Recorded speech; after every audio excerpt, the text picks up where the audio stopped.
পঞ্চায়েত ব্যবস্থাকে দুর্নীতিমুক্ত করতে বড় পদক্ষেপ রাজ্য সরকারের। এবার থেকে আর পঞ্চায়েত প্রধানের হাতে থাকবে না আর্থিক ক্ষমতা। পঞ্চায়েতের খরচে অনুমোদন দেবেন সরকারি আধিকারিক। আর পঞ্চায়েত আইন সংশোধনে পথে মুখ্যমন্ত্রী শুভেন্দু অধিকারীর সরকার।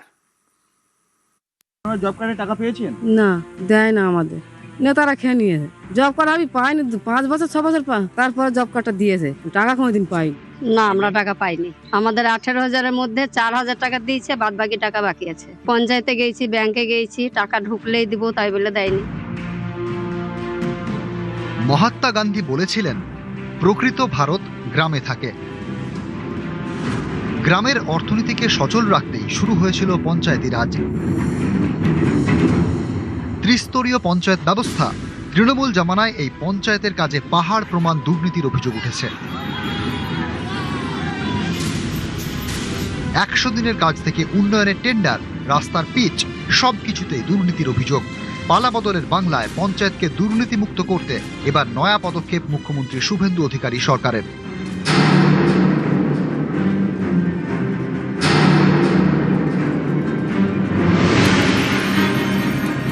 1973 সালে পশ্চিমবঙ্গ পঞ্চায়েত আইন সংশোধন করতে চলেছে রাজ্য সরকার।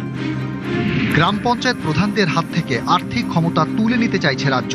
তার পরিবর্তে পঞ্চায়েতের খরচে অনুমোদন দেবেন দায়িত্বপ্রাপ্ত সরকারি আধিকারিক।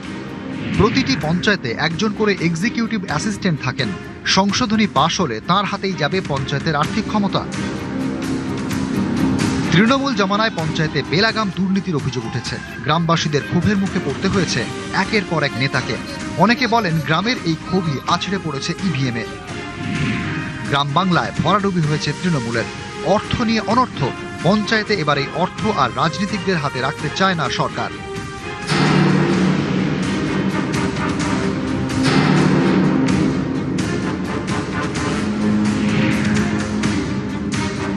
বাংলায় ত্রিস্তরীয় পঞ্চায়েত ব্যবস্থা। গ্রাম পঞ্চায়েত, পঞ্চায়েত সমিতি এবং জেলা পরিষদ। 1973 সালের পশ্চিমবঙ্গ পঞ্চায়েত আইন অনুযায়ী এই ব্যবস্থা।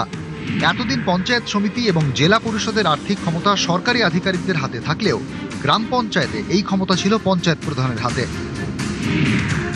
100 দিনের কাজে অনুমোদন, টেন্ডার ডাকা, যাবতীয় ক্ষমতা ছিল পঞ্চায়েত প্রধানের হাতেই। দুর্নীতির অভিযোগের জেরেই 2022 সালে 100 দিনের কাজের টাকা পাঠানো বন্ধ করে দেয় কেন্দ্র। পালাবদলের পর 1 জুলাই থেকে চালু হয়েছে 125 দিনের কাজ। দৈনিক মজুরিও বাড়িয়ে 300 টাকা করা হয়েছে। 26 রাজ্যে পালাবদল হলেও এখনো প্রায় সব পঞ্চায়েতই তৃণমূলের দখলে। দুর্নীতি এড়াতেই এমন পদক্ষেপ। পঞ্চায়েত দপ্তরে দুর্নীতি আটকাতেই এই নয়া আইনে সংশোধন আনছে রাজ্য সরকার। এই বদলের ফলে দুর্নীতি, স্বজন পোষণের অভিযোগ আর উঠে আসবে না বলেই মনে করছে প্রশাসনিক মহল। ক্যামেরায় কুণাল চৌধুরীর সঙ্গে সোমরাজ বন্দ্যোপাধ্যায়, নিউজ 18 বাংলা, কলকাতা।